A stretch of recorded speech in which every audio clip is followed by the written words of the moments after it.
Yeah, I visited a public sauna in Wisconsin, so I'll share that story. It's a great time as long as you stay upright. The next thing I knew, I was face down on the tile, and people were standing above me, and I had broken my jaw.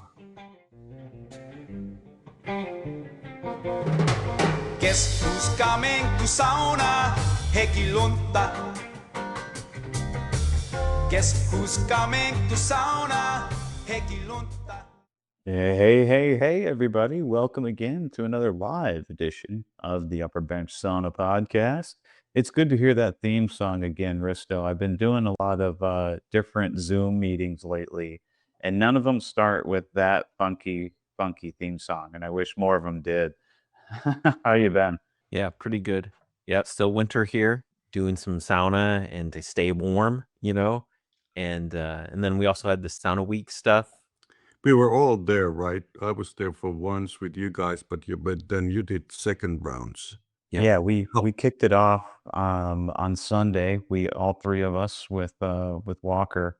Finlandia Foundation put on a heck of a week. National Sauna Week 2026 is in the books. Congratulations to whoever won that awesome trip to Finland. I didn't follow up to see who won, but man, super jealous of that. Um, Eero, do you know where they're going? there's a lady from Maine, and it couldn't have been a better match. She's very excited about sauna, and she wants to learn a lot about sauna. So we were very happy for her. There were a lot of people who tried to get a ticket, but she was the one who won. So good thing. Awesome, awesome. Risto, what else do we have on the docket tonight? Well, I think it's going to be pretty informal, just catching up, hearing what's been up with each of you guys, what you've been thinking. And then Sam, I think you might have a story for us. So Yeah, we'll get into that. yeah, I suppose I don't know if I've shared that one on our channel yet, Yeah, but there's a lot of stuff going on, obviously, for sure. Besides the sauna week, there was this Brooklyn, New York sauna village that was going on, and I visited there once with my son and his girlfriend. But that was something. Yeah, I visited a public sauna in Wisconsin, so I'll share that story as well. where at in Wisconsin? It was in Wausau, Wisconsin, so middle of the state, I think. Yeah, maybe North Central. Yeah. Very cool.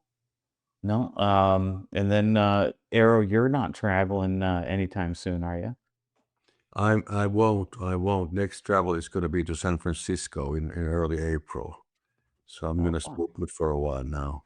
Yeah, Oh, I just came back from Key West, Florida, very late last night, and I blame myself. There was actually a place that called itself a public sauna, hmm. but I was kind of curious, but I didn't have time to go and take a look what it had in it. But yeah, no, I'm pretty much local right now for a while. Nice. Arrow, if let's say you were gonna visit that place, and what would you want to know beforehand? What three questions would you ask? Yeah, that's a good question. So my first reaction, and I'm a stupid man, I admit that, but but first assumption is that it's something like infrared or something like that it doesn't really interest me, and then like highly like wellness fitness kind of a thing, which I have lesser interest myself personally. But yeah, it's obvious. It's the heat. It's the whole like concept of the cycles, kind of how they arrange that thing, and then obviously for a guy like me, it's about load, about steam, if that's doable. But it might have been an excellent place to go to, and probably had all these features that I was interested in. But again, I didn't have time to go and check out if that was the case. No, that's a great question, Aristo. Yeah, and I think, Era, if you could throw water on the rocks, you're definitely well on your way. Yeah, no, no, there was actually it's like my colleague who we're gonna have on this show at some point. Minea, she posted a thing on Instagram about her experience, and she was complaining about the thing that still after all these years and everything that's going on, is that there are many places who actually prevent people from throwing water to a UL listed sauna heater, and that post went viral. It's like we're clocking probably already like 70,000 views at this point, but the last time I checked, which was 2 days ago, it was clocking 65,000. So Wow. there clearly is an interest in throwing water on the rocks. Mm-hmm. Yeah, that would definitely be I think my first question, because it really answers and tells a lot about what that institution knows about sauna. Can I throw water on the rocks? Yes or no? If it's a no, it's gonna be a pretty hard sell for me to want to travel and go see it. Yeah, it ties into that Wisconsin. Maybe I'll just tell that real quick. I went to Wausau with my youngest son, and we both like sauna. So I was like, "Hey, can I drag you to this mobile sauna?" And they had pretty nice large mobile sauna, and we were in there. I think it's maybe about like 180, 185. Upper bench was a little low, and I'm just throwing steam, and then life is good. And then the host comes in, and she walks over and she grabs the bucket and she goes, "We'll do this for you to make sure that you don't splash the water around," And I was like, so then the rest of the rounds were like, it was just taking forever to really get hot enough. And Yeah. it was kind of a bummer. That's interesting, and that is actually how it is. So so I was there in Brooklyn, and they have this. I think they call this a spider sauna, and they put it was an excellent effort. I have to give that to them. It was an excellent effort. 15 saunas and all, but anyway, so this big sauna. So obviously the weather has been in New York has been exceptionally cold for a very very long time, but with kind of the how would I call it, the auditorium kind of a sauna thing. It only in my experience, and I might be totally wrong, but it comes alive when you have the kind of the aufguss, where somebody's throwing that towel in your face, then it comes alive. But Mhm. you need to have that. So you need to have that.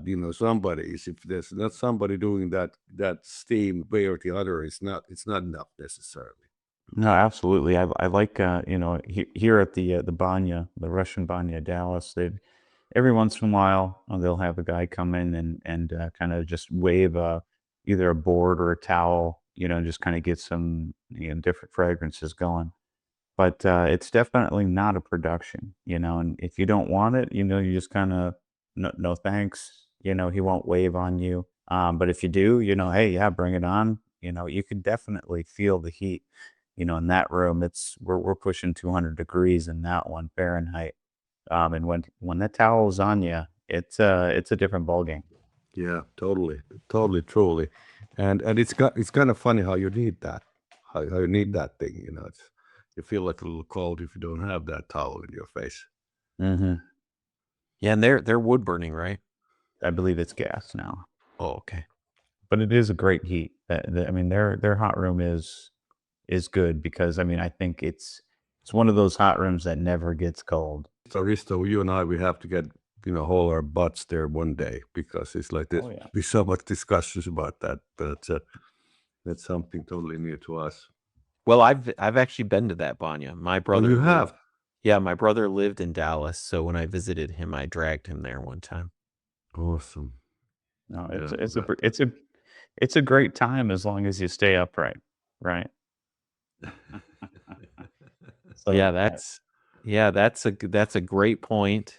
I think sometimes people can kind of they think that sauna is totally safe, nothing to have to be careful of, right. but that's not totally accurate, actually.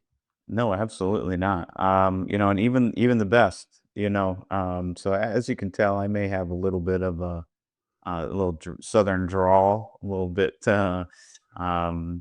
sluggish. And if you watched any of the National Sauna Week stuff, I was pretty swollen still. But Yeah, I had a little bit of an accident at the banya actually, and you know what? I feel embarrassed, but honestly, looking back on it, it's really good. It'll be a good learning experience for people. Long story short, I got my wife and we were headed to the banya, and after our first round, and this was in their quote unquote finished sauna, and that's probably at about 160, 100, yeah, about 160 degrees, I'd say it was in there. So it's definitely, cooler than their banya room. And so, yeah, you can stay in there for quite a little while if you're used to higher temps. First round went really well. My wife and I, enjoyed it. And they have a lovely area to sit and relax, and you can order drinks and food off their menu. They have a restaurant next door.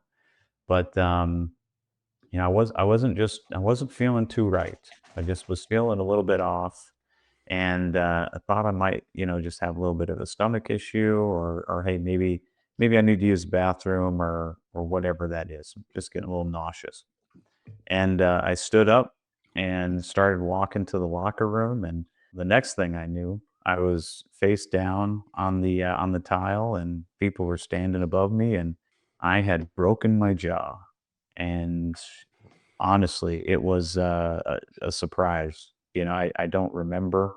I remember standing up from the table, and then I don't remember the fall or anything like that. And so I hit right underneath my chin. And by the fact that I don't have any bruising or any soreness anywhere else other than my chin, I was probably just like a 2x4 and fell over flat on my face.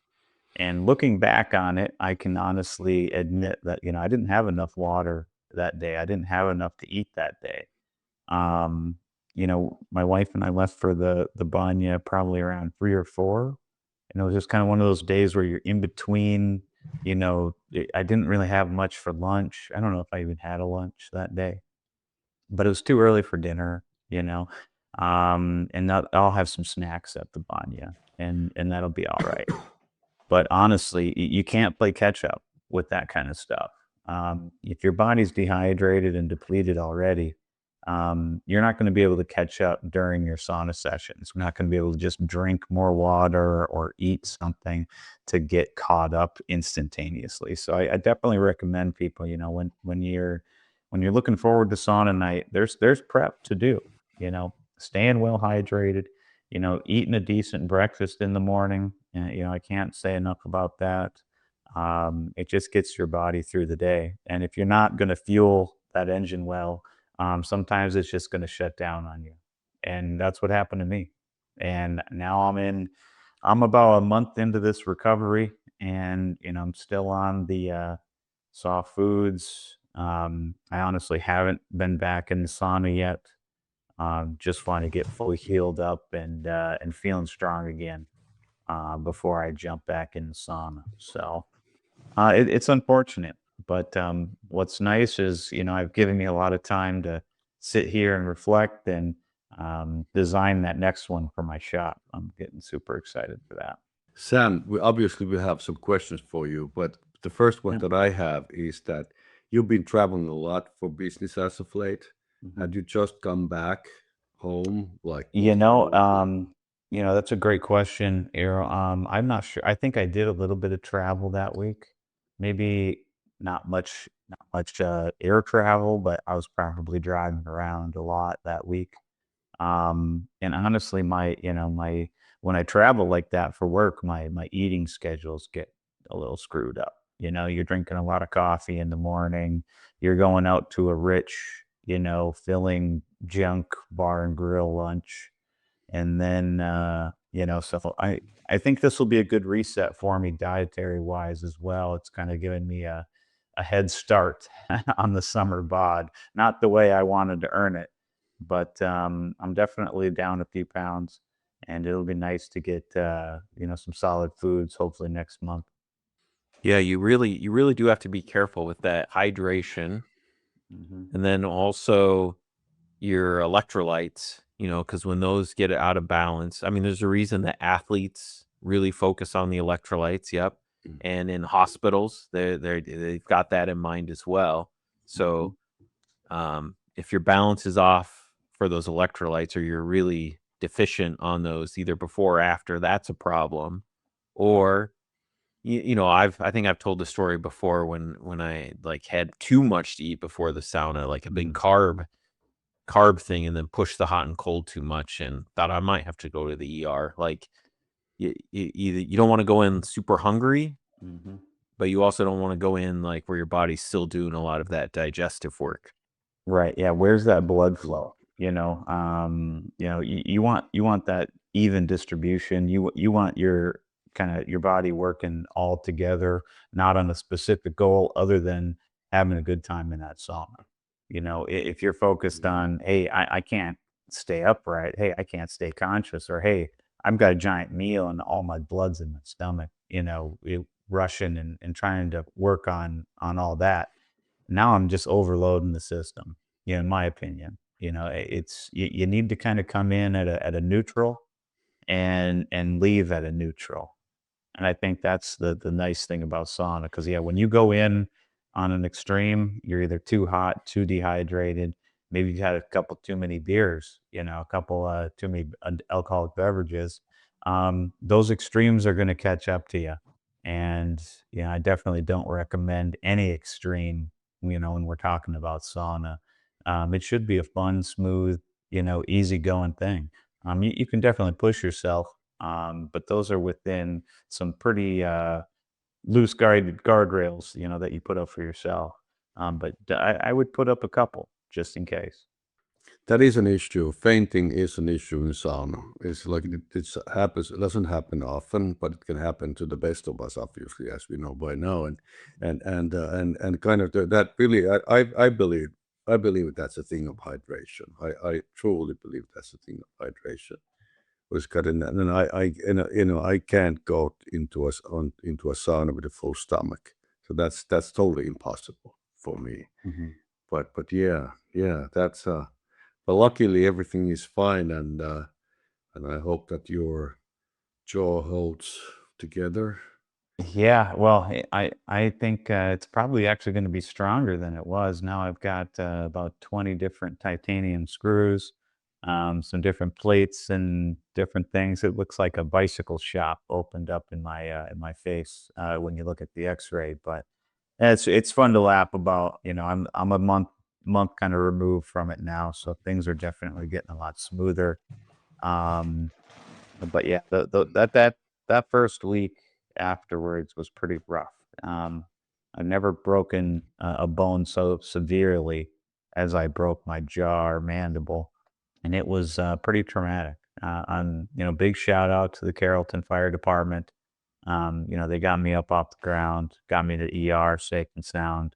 And the medical system here down in Texas is, you know what, it's very good. I'm very fortunate in that regards.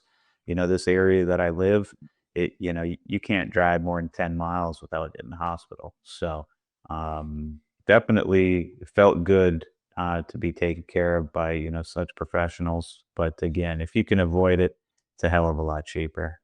Yeah, and we shouldn't pretend like there's no risk with sauna. There is, and you have to, just like with all of life, you have to mediate that. Otherwise, we're never going to leave our house and drive a car anywhere. So, like having a beer with a sauna, probably not the end of the world. Be careful, but like pay attention to your body. It is good to take some precautions, and then once you get to know your body, I think you pay attention to the signs that it's giving you. 100%. And if you are feeling dizzy or lightheaded, sit down, lay down. There's no shame in taking an extra 5 minutes. You don't need to push it. If you miss out on the next round, with your buddies, so be it. You'll get them on the next one. It's not worth, putting yourself in a dangerous situation over. Definitely. That's for sure. That's absolute for sure. And this constant discussion. I can't remember if we spoke about it, previously, but like I was been talking to a lot of people as of late, and some of them were from Norway, and in Oslo, Norway, there's a lot happening, and now what they're thinking about now is kind of the hot and cold, but the rest in between. Mhm. So kind of that is still kind of lacking almost everywhere. So it's but it's obviously there are obstacles. There's like when it comes to businesses, they have to get people circulating, and there's a kind of a time limit. But there's that's crucial, that time in between the hot and cold, or after the hot and cold, before the hot again. Mhm. Yeah, yeah. Well, businesses have to ask themselves, what is essential for this sauna thing? If you're a pizza place, it might be easier if you only serve people French fries. That's not what a pizza place is. So you got to make pizzas. So sauna places, I think they think, well, I don't necessarily need showers or drains or a bucket or a place to rest or to give people longer than an hour. But we have to really go back and ask, what is sauna? What are you offering people? And in the effort to deliver that to people, it's going to be a trick. That's just how business is. You have to figure out a way to get it done. I think that's, definitely an area where a lot of these public saunas either shine or really fall down. And because this is the time where people are getting to catch their breath, they're cooling off, they're catching up with the people that weren't in the sauna for the last 10, 15 minutes. Maybe they're kind of out of sync. Maybe you're there with a large group and you're kind of circling around, but you do have a communal area where you all kind of gather. I know, when we were in Toronto, I know that's kind of how that felt for us, because there was definitely plenty of times where the three of us weren't in the hot room at the same time. We work on different, schedules, and we were kind of definitely trying not to push ourselves on that trip, because we were sauning every single day, sometimes multiple times a day.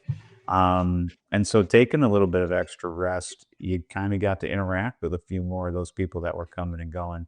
And there were some places that did it really well, lovely lounge seating, great towels on everything, beverages available.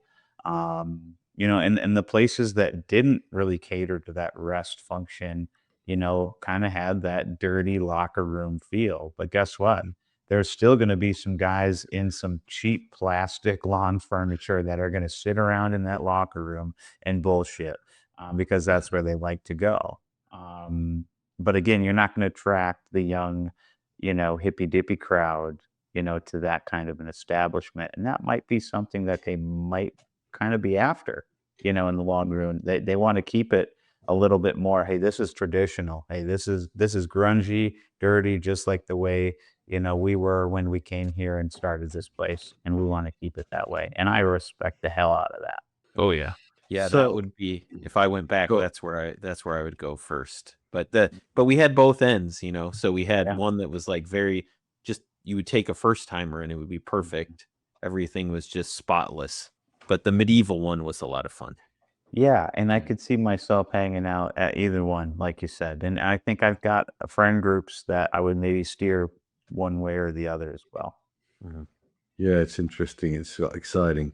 So I hope I'm not changing the topic too much, but so as of late, I've been asked many times about these new bathhouses and spas, and kind of the common question is always kind of that are like people using the situation with the health benefit kind of discussion to like charge too much, from people, like, and like what is kind of the give and take kind of a thing. So do you guys have a view on this? I'll just my 2 cents on kind of the pricing of some of these places. Now, we've talked to a couple different proprietors of public saunas. We've talked to, fans of, and everything in between. And I think there is kind of a difference between your everyday, this is my bathhouse, this is where I go, Monday, Wednesday, Friday, and I'm using it as a sauna. I catch up with some buddies, and I'm out of there. Now that kind of a reoccurring use one might not be as fancy. I know there's going to be high end ones where you're paying $100, $200 just to get in the door.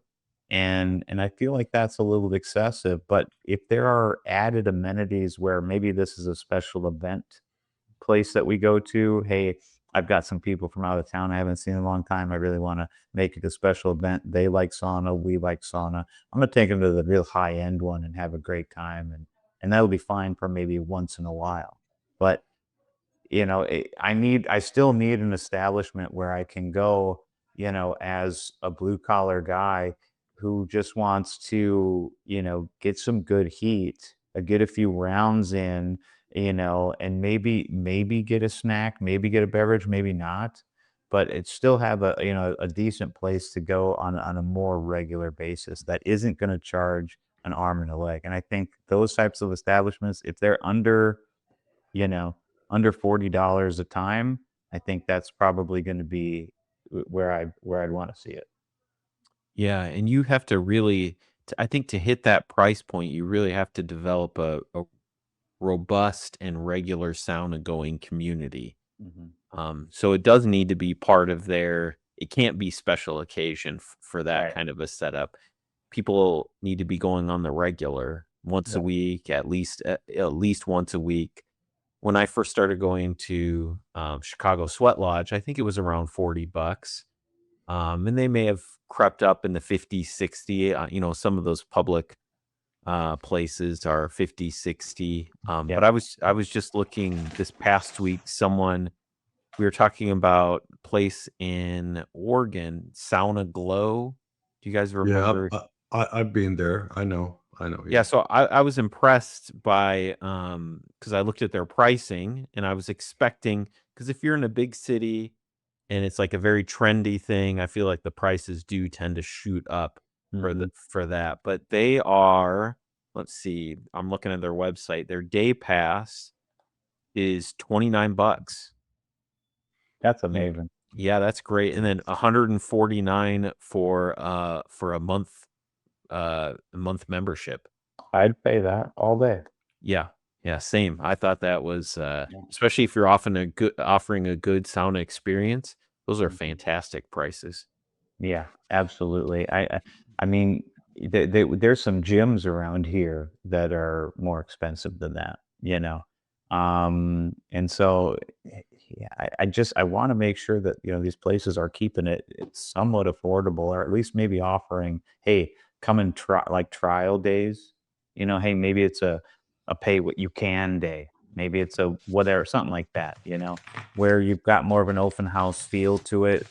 People that are newbies can come and maybe hear somebody talk a little bit about the setup and how things normally go. But it's got to be accessible. Otherwise, we're going to just continue to kind of segment into these weird little enclaves of shouting versus not. Yeah, and then the question is how much time do they give you? And I know we've talked about that, but Mhm. but that almost more important than the $29 is the day pass. Because Yeah. if you get an hour, yeah, that's gonna be very difficult to cut it, especially to get your rest in, and if they're not giving you access to the bucket to really crank up the feeling of the heat, it's gonna be tough to scratch that sauna itch in an hour. Even hour and a half, you're gonna have to be minding the clock while you do that, Yeah. so in a sense, for some of these places, if the choice is between $30 at an hour and a half versus $50 for 4 hours, I almost rather do the $50 for 4 hours. 100%. And the last thing that I ever want to be is on somebody else's clock when I'm sauning.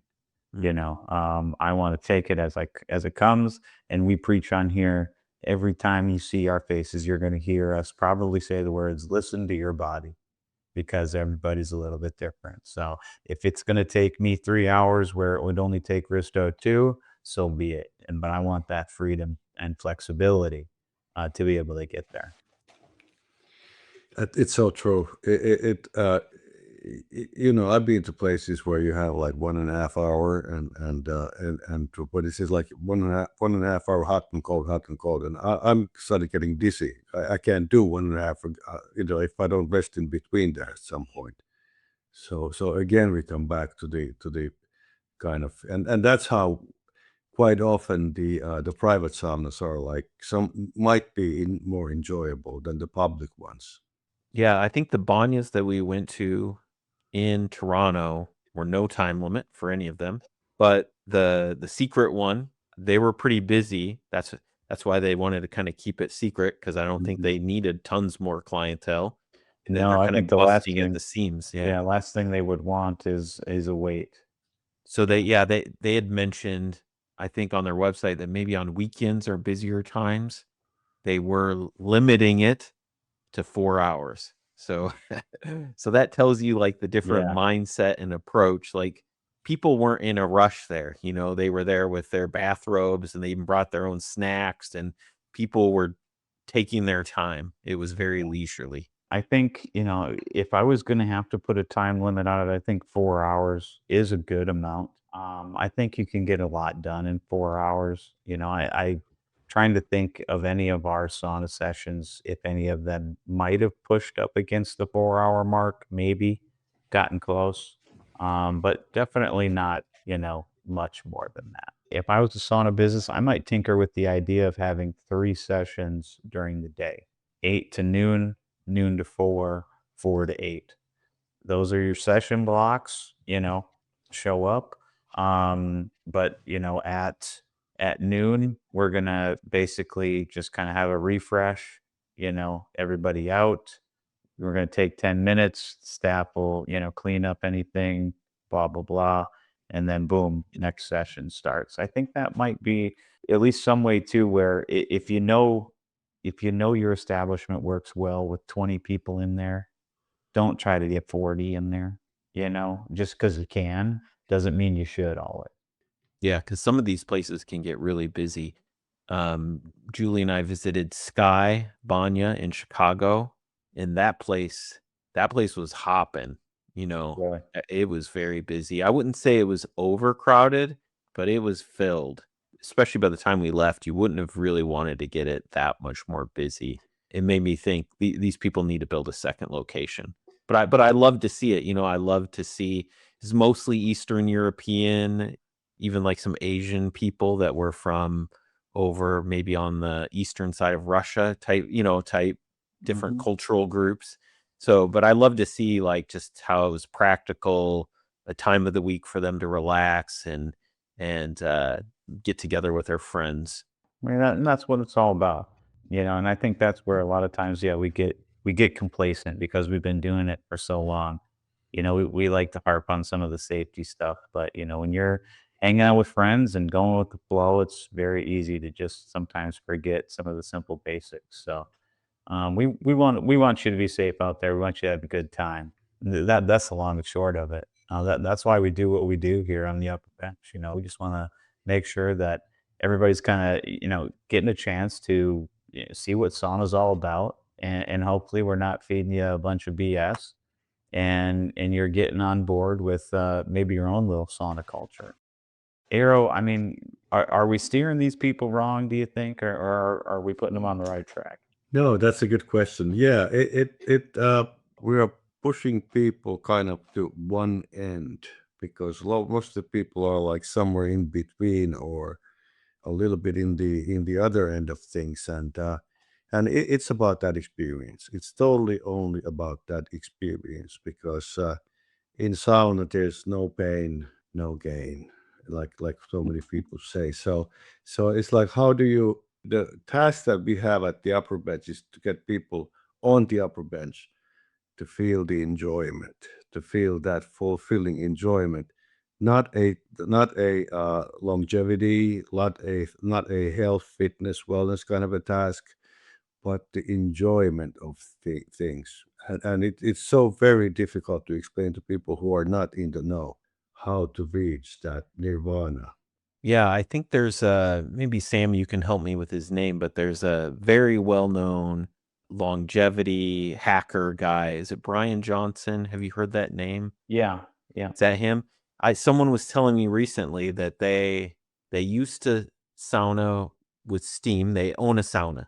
They used to put water on the rocks, but then they were following Brian Johnson and he found for longevity, for whatever reason, I think they're trying to hit a like certain number of minutes at a certain temperature.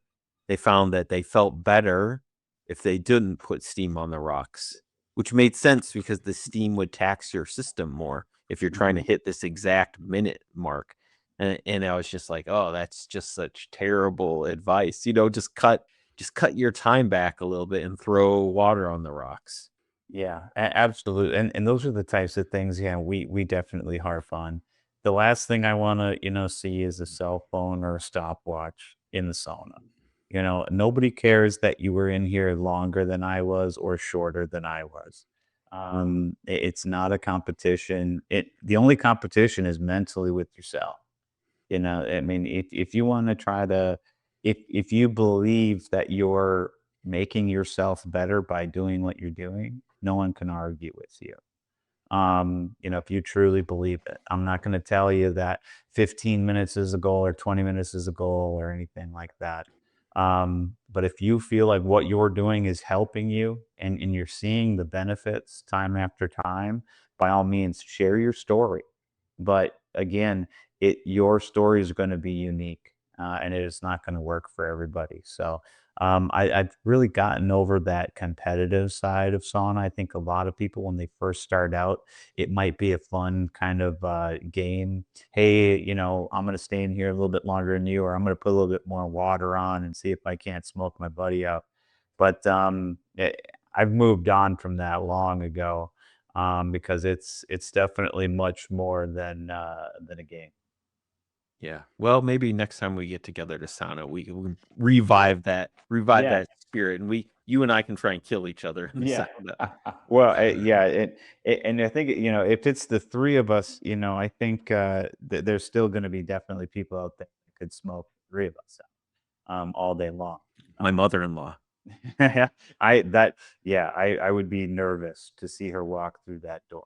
But yeah, that clocking yourself kind of a thing, that is a that is a huge thing. That's a huge question. Is like, how do we learn how to listen to our own bodies instead of the sand glass? And Yeah, the public sauna I went to, they had one, and she would, flip it and show us, and I just don't know what to do with that. Like, okay, it's now I know 15 minutes went by. I guess if I'm sitting there looking at it, I know, but Yeah, especially when you take the bucket away, I just don't what am I supposed to do? 15 minutes went by. Okay.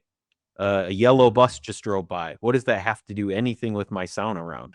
right. hmm. Right. And if you're sitting in a sauna alone, just watching sand go through an hourglass just to get done, and you're like begging for the end, that's not what we're talking about with sauna. If you don't enjoy it, and you're not having fun, it's like a workout. If you're treating it like a workout, there's a reason why I don't run 5 miles a day. I hate doing it. So I'm not gonna, but I might listen to a podcast where those guys are saying, "Hey, running is the best thing for you.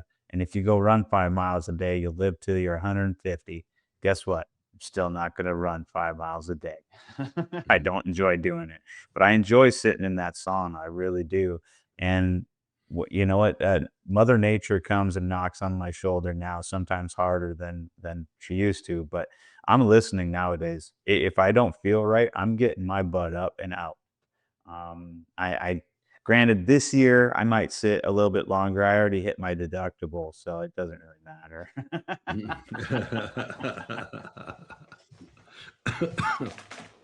Sam's gonna have a giant sand thing in his sauna. Like it's like Yeah, 1 hour. 1 hour. Yeah, I want the big giant 1 hour sand glass. Yeah, like, hey, this is first round, 1 hour. Here you go, buddy.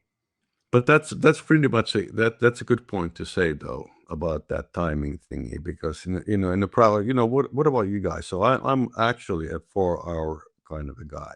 So it takes me, when that's starting from, well, when I'm in the countryside, it takes even longer because I'm chopping the wood and then heating the sauna. But like going to sauna, it's about a 4 hour process in general. Yeah, I think if you start to add in from the second I strike a match to light a fire to when I'm, hanging it up, putting my robe on and walking back into the house, it's varying for me, you know.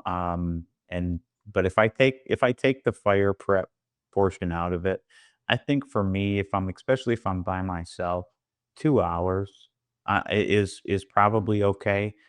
Because I'm kind of coming and going. I might be tinkering with something in the shop, but after that, I'm just kind of okay. What's the next thing I'm gonna do?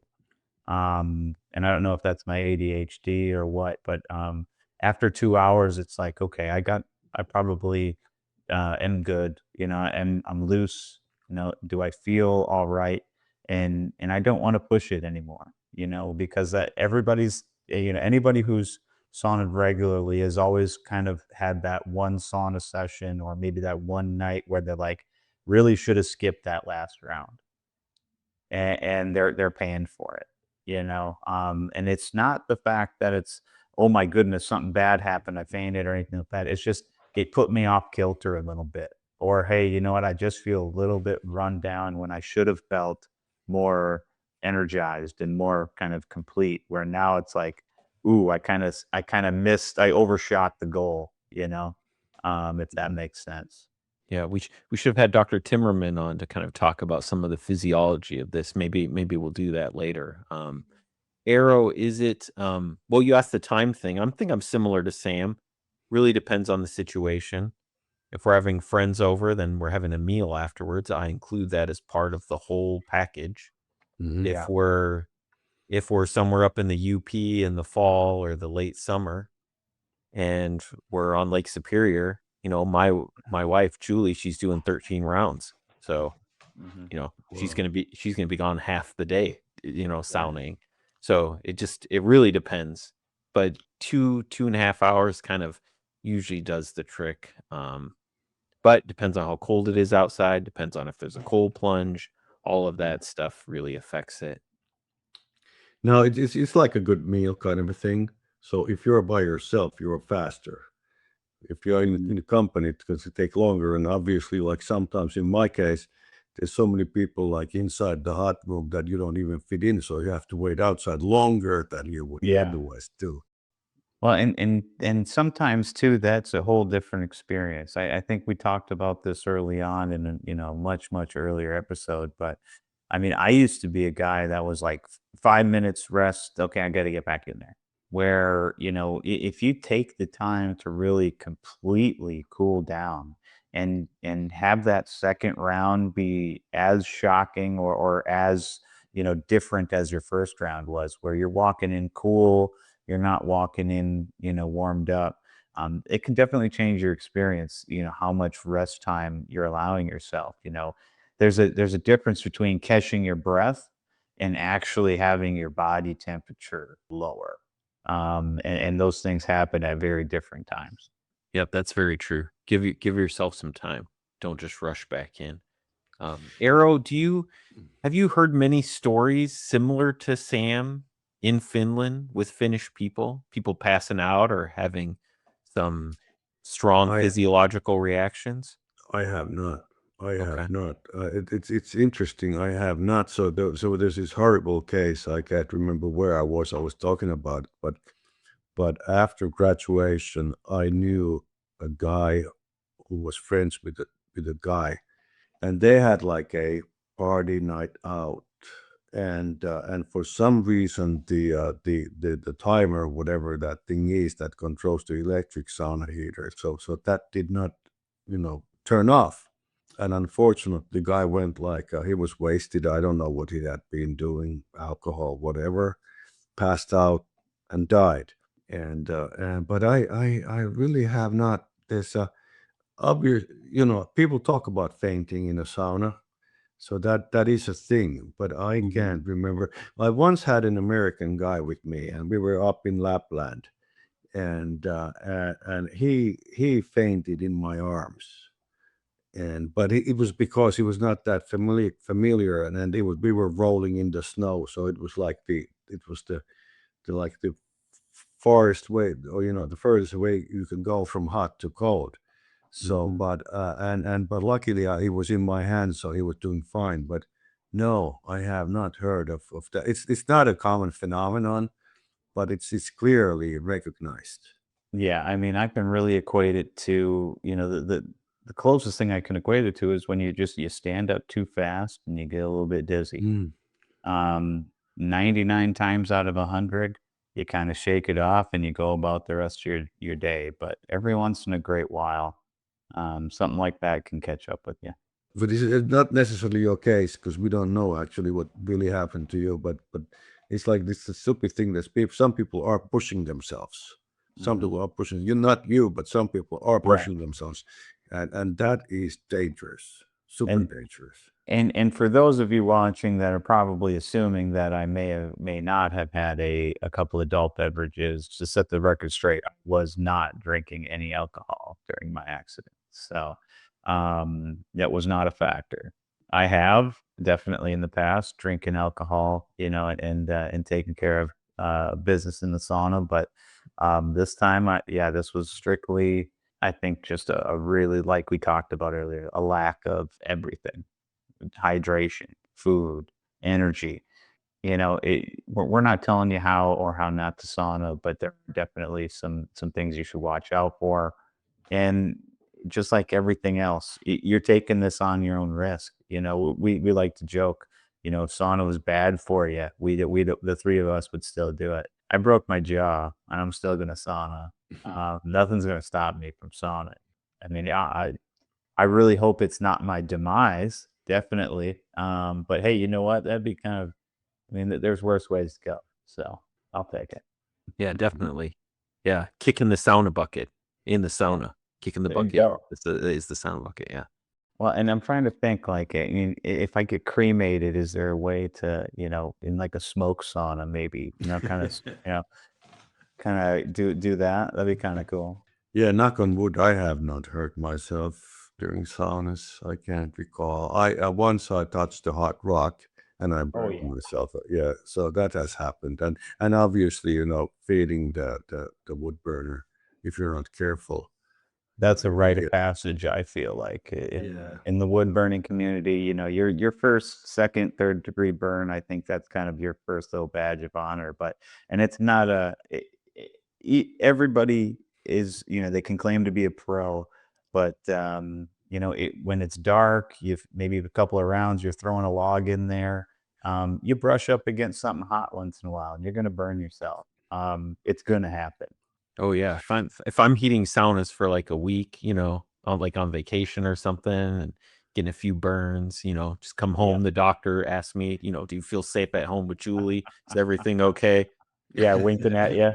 You're right. Well, and that's what that yeah, when they rolled me into the ER, the doctor's like, "Did your wife do this?" The what was interesting about the Brooklyn sauna festival was that, and that was their preference. So I think the majority, I think they had 15 saunas in there, mobile saunas, and or mobile or skids, but anyway, so I think only one or two were like actually electrocuted. So there are wood burners, almost all of them. Well, and With, and I think that's gonna be a heck of a lot easier, especially for a portable, temporary buildup. Running that much power, especially, in some of those metropolitan areas, gotta be difficult, I think. yeah. So Yeah. did you use them all, Eero? That's a good question. I used at least 10. I'm not Okay, sure, but it was kind of, that was 2 hours of time. So I tried to okay. go as fast as I could, but Yep. again, I had to relax in between. There were some interesting songs in there. Yeah, Uh, I'd love to go to like I mean, being from the sauna industry in a prior life, I know what some of the big conventions look like for the, spa industry and things like that. It would be neat to see, a much more of a trial, convention or get together where, there's just a plethora of different saunas, that are on, active, ready to go. A sauna Woodstock, if you will, where everybody, if it's going to be a heck of a lot of mobile saunas, that's what it's going to probably end up being. But I think you can do some fun things too with some temporary builds, and just get a lot of different variety. I mean, I would love that. I mean, there's so many different stoves out there nowadays. It's almost impossible to try them all. Yeah. And I think it would be really neat to be able to have firsthand experience with a lot of these different manufacturers. Yeah, I think you're maybe looking for sauna days up at Yeah. Larsmont. It's pretty similar. The only difficulty is that sometimes in those experiences, like I've heard reports on like that some of the heaters really weren't making very robust steam, Yeah. especially the heaters that had like multiple 100 pounds of rocks. And it's like, well, yeah, what happened is it just wasn't heated enough. But then people come away kind of with this idea of that's how that heater functions. But I've used that same one in a private sauna experience and it was different. So you also just have to keep that in mind Oh, that absolutely. Yeah, and if Sauna Village gets built and turned on at 8 a.m. and they start letting people in the door at 8 a.m., that Mhm. first group of people is going to have a rough time standing around waiting for things to happen. But you're still going to have those people that are going to try to rush it. They're gonna jump in and out, and they're gonna put water on the rocks when the rocks aren't even hot yet, hoping and begging for some steam. But it's a good point. And to give it to the Sauna Village folks here, the culture of bathing, they happen to choose the coldest couple of weeks in the New York history. So it just hasn't been an easy task to keep those saunas hot. so what would you say were your best experiences there and then the worst? Uh, I don't want to go to the worst. There's always a Okay. worst, but it's just kind of relative. But there was a couple of firsts for me. A couple of firsts. I really, I've been, and I hate to admit that at this point of having to have so many episodes to do with you, but this was my first barrel ever in my Mm. lifetime. So I was in a barrel sauna. Barrel sauna acted exactly as a barrel sauna should.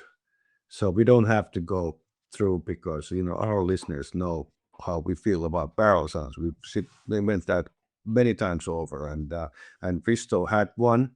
His first one was a barrel, but anyway, that acted as a barrel. Electric For or wood burning? that was a wood burning. That was a Okay. wood burning. Yeah, yeah. Okay. No, with the big sauna, with the panorama big sauna that takes 70 people.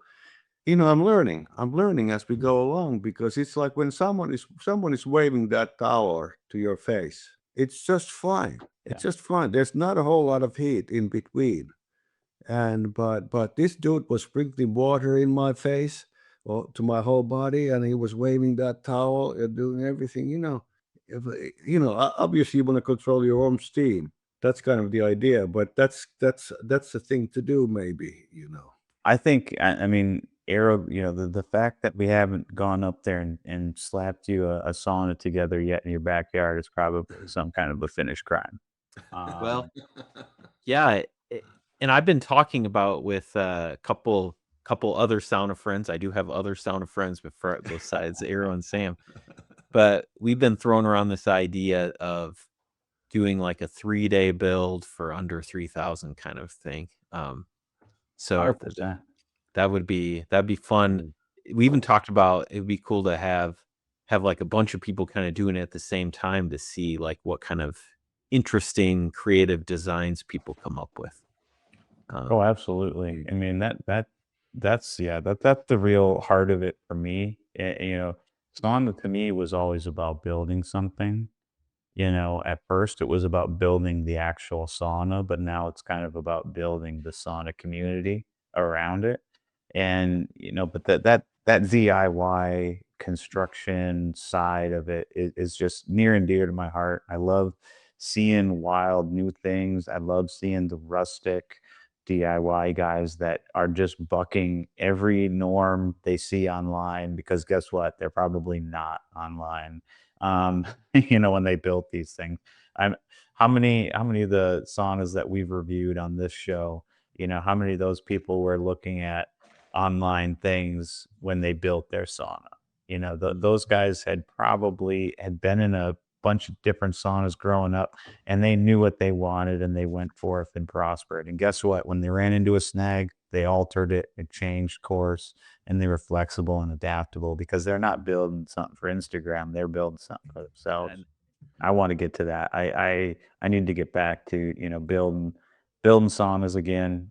Building my sauna again. I've just been staring at it. I'm actually looking forward to it. I am going to kick off the series of my content for building this sauna out. We'll kick it off with burning off all the gunk from my wood stove. That's how I always start a sauna build. Is have your first fire off of your stove outside. Get those chemicals and oils and junk burnt out of there before you slap it inside. You're going to have a heck of a lot better time if you do it. yeah, Andre was asking about the barrel, because I think that's your name, Andrea or Andre. I'm not sure. Sorry if I'm mispronouncing it, but you'd asked about what to do for the roof on your barrel. And so um, my opinion on barrel saunas is that sometimes you got some heat that's above your head. It's sometimes hard to get all that heat and steam down to your body. If you can just wave a towel around, sometimes that brings it down, or put your feet in some warm water. You kind of make do, throw a lot of steam. Um, but it's not like optimal for just having your whole body up in the steam. But that's okay. You can still make it work. And don't be afraid to try things with mechanical ventilation too. I think a barrel you can probably get 95% of the way there if you put a small battery powered fan, maybe on the floor somewhere, making some better circulation. Because I think that's just where the barrels really struggle is getting that nice convection kind of circle going. And if you can add some airflow in there and leave it warm up for a little bit longer, I think you're going to have a lot more enjoyable experience than if you just warmed it up for 45 minutes and jumped in there and made some steam and jumped out. Get the floor. If you can get the floor a little bit warmer, by all means, enjoy what you have for the time. And if you need to adjust the benches, by all means, if you're used to always having 4 to 6 people in your barrel, then keep the 2 benches. I have seen some pictures of some guys that took one side out and made some proper benches so that they were kind of sitting more in the center above the midline. But you can get creative with it.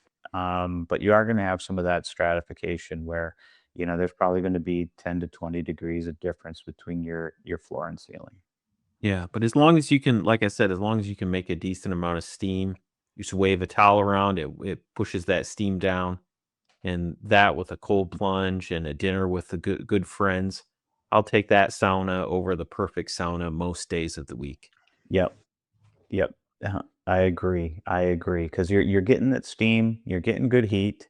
We're not saying that it doesn't get hot enough. We're not saying, that you can't get a good sweat going. It just might be a little uneven and you might need to just even that out. One other question we got here from Dennis. I appreciate you guys reaching out in the comments, by the way. Thank you for interacting with this. We've got a little bit of show left here for you guys. We'll answer some questions. I really do appreciate you interacting here. But Dennis has a question here. For the interior of my sauna, can I use pine or is red cedar better? We have that close in Missouri. Now, great question. We get asked this a lot too. Do I have to use cedar? I hear that cedar's awesome. Again, I use spruce. I love a long needled, coniferous tree when I'm building stuff. My next sauna will also be a pine or a spruce interior build out just because I enjoy the smell. I like the little knots here and there. And I think it's, especially too, it's budgetarily conscious. A lot of the pine or spruce that you can get here locally, is going to come from some kind of a managed forest where it's going to be a renewable. and not so much of hey, we just cut down an old growth Western red cedar because we liked it and it looked nice. You're not going to get that tree back. Where a little pine tree can grow pretty quick, and if it's managed properly, you're really, just kind of you're doing a service. You're using locally sourced lumber that is going to get used somewhere. And I think pine and spruce are great alternatives to some of the higher end woods out there. We're not saying you can't use red cedar. You're going to pay more for it. It's going to have some pros and cons compared to pine and spruce. But I think if we had another 4 hours, I might be able to get to the end of Yeah. it. Yeah, and the question is what does they mean by red cedar? Is it Western red cedar? I know down Texas has their own kind of unique kind of Now, cedar. Missouri, he's probably Yeah. talking about that inland, very aromatic cedar, which is almost going to be a purplish, maroon, And I and would it's going to avoid have. that And I would avoid that because that's going to make your eyes sting for about the first month of use. at least, yeah. Yeah. Yeah, and coming back to that, pine is good as long as it's the nuts are not on the benches. That's Mhm. it's no nuts, no nuts there. But other than that, nuts are just fine and beautiful. 100%. I don't. I like a little pine sap to be weeping out of those once in a while. It adds a nice scent aroma, and as long as you don't lean up against it, yeah. I mean, Mm. let her buck. But yeah, what do we got here from PZ? PZ, what do you guys think about outside feeder stoves? So I believe what PZ is referencing here is a through the wall or a pass through heater where the sauna heater itself is in the hot room, but the way you feed the fire is probably from the changing room or from the exterior of the sauna building. Now, these are great options if you want to minimize how much dirt and just ash and other debris that comes with a wood burning stove in a hot room. You can minimize a lot of that by having an external feed. So if you don't want, bits of, bark, and pieces of wood and whatnot in your hot room, a through the wall feeder is going to be great. Plus, if you want to add some heat to that changing room, you're going to have some radiant heat come through that little sauna door, and it's going to ambiently heat up that changing room pretty well, compared to having everything encapsulated in your hot room. You might have to then keep your door open and you're losing sauna temp to warm up your changing room when you can kind of have a 2-for-1 if you've got a pass-through heater. Yeah, because that's a good point about that door. The front side of your sauna heater, that door is often kicking off a lot of radiant heat. Mhm. So, you flip that around. If you've got kind of a small hot room and you're sitting next to that, you're getting cooked. Yeah, 100%. And some people like the fire glow. Like me personally, I've got, my next stove is going to be all inside the hot room because I also use it for some light. I like a darker hot room, and I'm going to put probably some glass block, kind of that opaque, just to let some of the outside shop light into the sauna. But I like when there's a little bit of a crackle and a little bit of a dance of the fire, on the wall of the sauna. I think that kind of adds to it. And I enjoy that, but I definitely see the pros of the through the wall pass through, heater for the minimizing of debris and dirt. Especially if you're wanting to do a much more of a wet sauna where you're going to be real liberal with the water.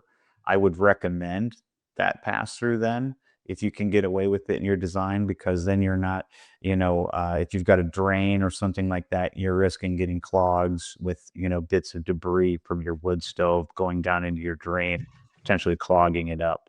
You can keep it a lot cleaner that way. I've been always a front feeder, so it's like I never had one which is through the wall kind of a thing. So I'm so used to it that doesn't bother me. And like you said, Sam, I like the glow. I like Yeah. what's going on. So it's just like it's very important to me, part of the experience. The other thing that doesn't get mentioned enough about those types of wood stoves is it changes your ventilation picture drastically because whatever, wherever that front door is going to be pulling in air. And so if it is a pass through, and it's out to the outdoors, you might need to just worry about what kind of elements, is that exposed to? Is it going to be able to, is wind going to be pushing or rushing against it?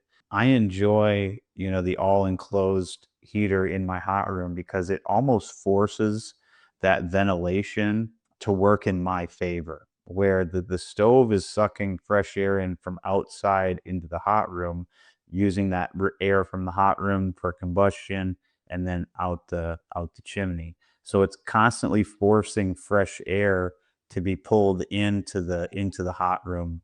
The harder the fire is going, the louder I can hear that stove sucking air from underneath my door. At least in my old sauna, I always kind of had a pretty large gap on my door, and that's how I always ventilated my sauna. And if I could feel air rushing across the floor to get to that stove, I knew not all of it was getting burnt up, and there was fresh air that was getting circulated in that room.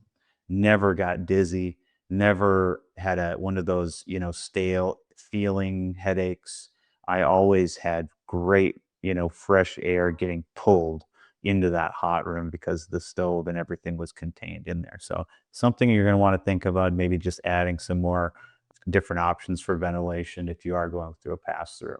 Yeah, I think since our last show, I went and used a rather unique experimental sauna with my friend Aaron up at his place, and he has just an old barrel heater, and it's wood burning, but it's a barrel on its kind of side. I think he's got, did he say 1,500 pounds of rocks or something just all around that? And it wasn't super hot. He's since then kind of dialed in how to get the room hotter, but he basically just put that, like, in a little corner of his shop area, and there's just little, like, 1/8 inch gaps on all the walls. He just threw that thing together, so you got ventilation, like, everywhere, Oh yeah. and it's not super hot. So, like, when he would do a steam, I think he has, like, maybe, like, a 4-gallon bucket, and it was, like, 2 gallons of water, for some of those steams. So Wow. that was kinda fun.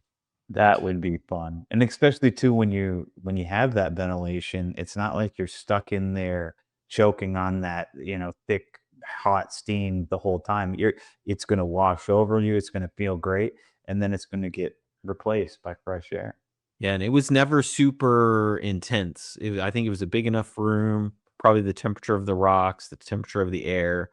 The steam was never super intense. So, No, it just sounds like a fun DIY build though. And if it works for you, it works for you. The sauna you have is better than the sauna you don't. So you can always make those little tweaks. You can always make those little adjustments, even for those of you that have barrel saunas.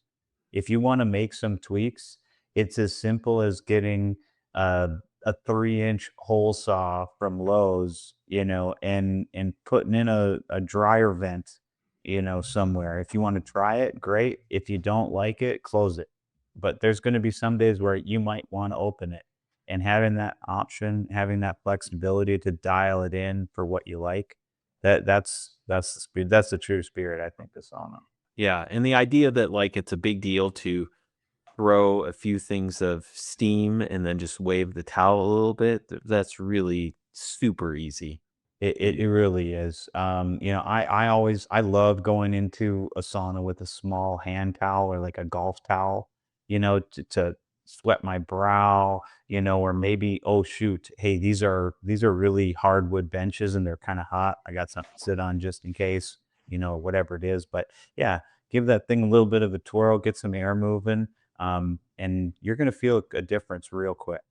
But Eero, what parting thoughts do you have? I know, I think this has been a lot of a fun little catch up. Yeah. I'm glad I'm feeling better. I appreciate all the well wishes the people that have reached out, from the sauna community. I mean, I've had people reach out that, didn't even know existed, and I appreciate you now, and I hear you now. So if you ever want to commiserate over some injuries, you've got a friend in me now.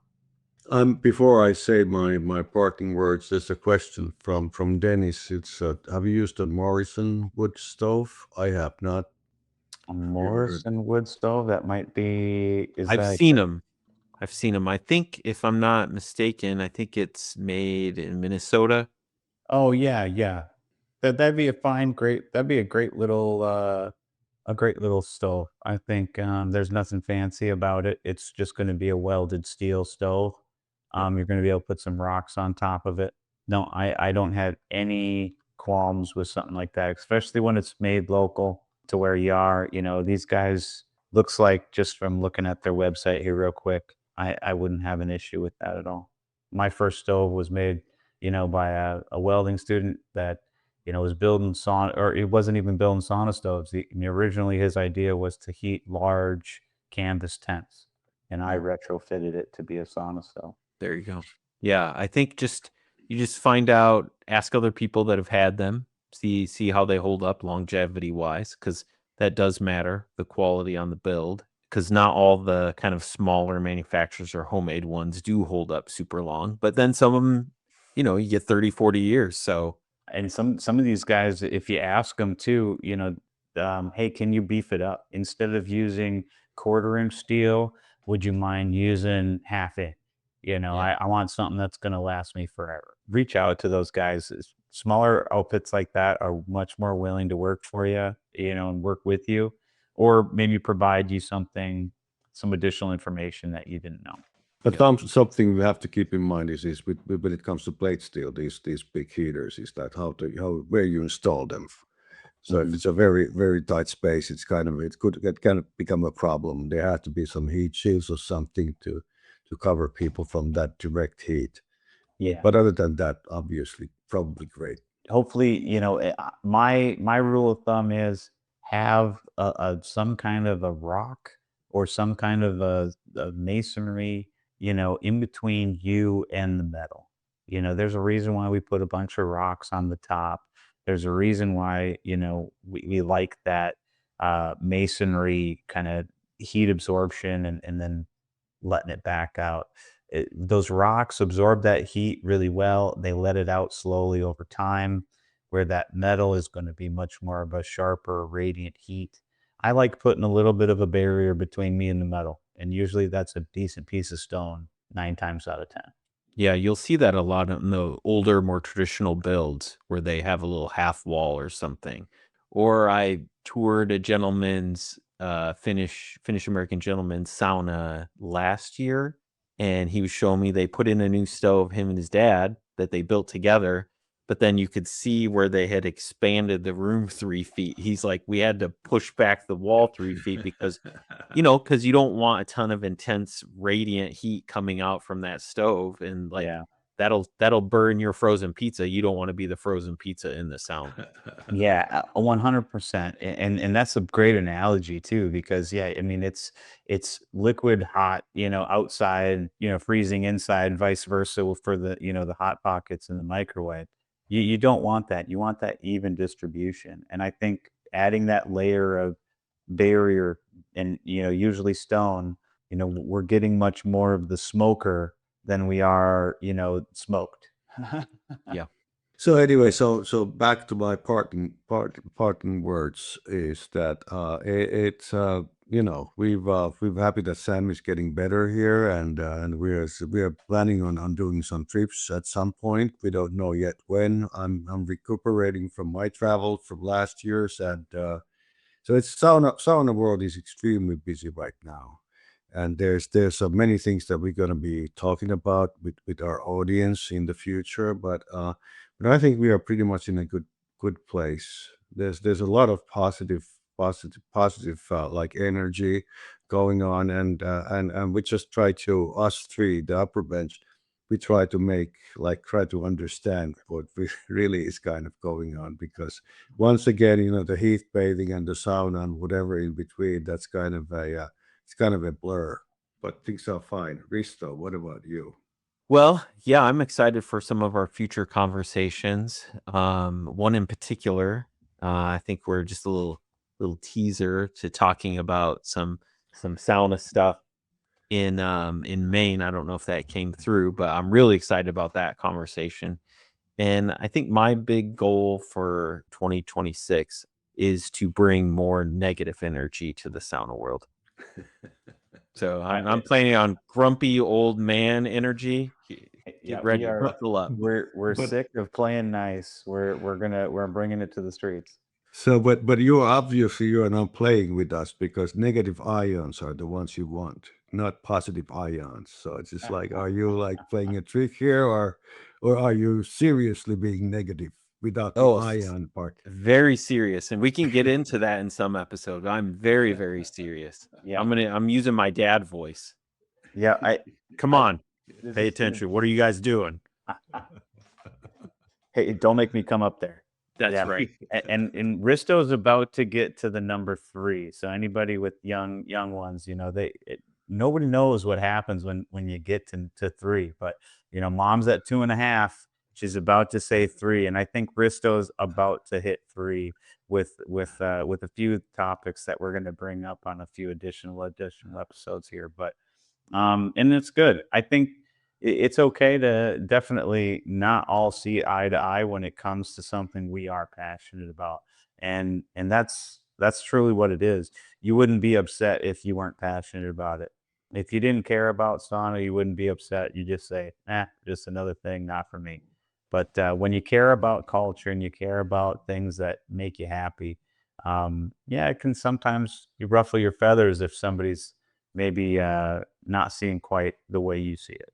I'm excited for that. I think Risto is going to be not on a warpath.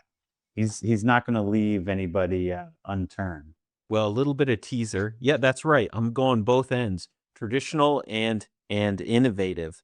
And I'm not going to tell you the answer, but I asked Julie the other day on a walk, my wife. I asked her, if you had to choose between a sauna that was hot, 200, 210 in the air, but no rocks to make steam. You could splash a little water on the walls and you can use all the water on yourself. You have a drain, but you can't make any steam.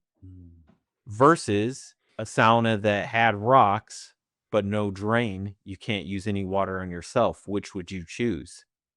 So I'll say that that's the teaser. I'll tell you her answer in a future episode. I mean, and I think that's a great question because I know I've been in potentially both of those situations. No, looking forward to that. Everybody, we've gone long tonight. We, it's fun to be back. I think we're going to be hitting on all cylinders this year. Thank you again to everybody in the chat that asked some questions and made some good comments and just genuinely enjoys checking us out here on YouTube. If you do enjoy us, feel free to share, like, follow, do all those cool things that help the algorithm, help us by, get in front of more people. So we like sharing the word. We don't make any money from this. We do this because we love doing it. And I think that's a great way for us to keep it pure. And we can be mad. Risto couldn't be mad if we had sponsors. The sponsors wouldn't like that. And you know what? This gives us the freedom to be mad at whoever we want. And I think that's freedom, and I like that. All right. Well, it's good to see you guys. Absolutely, Good to see you all. Appreciate it. Thank you. Bye now.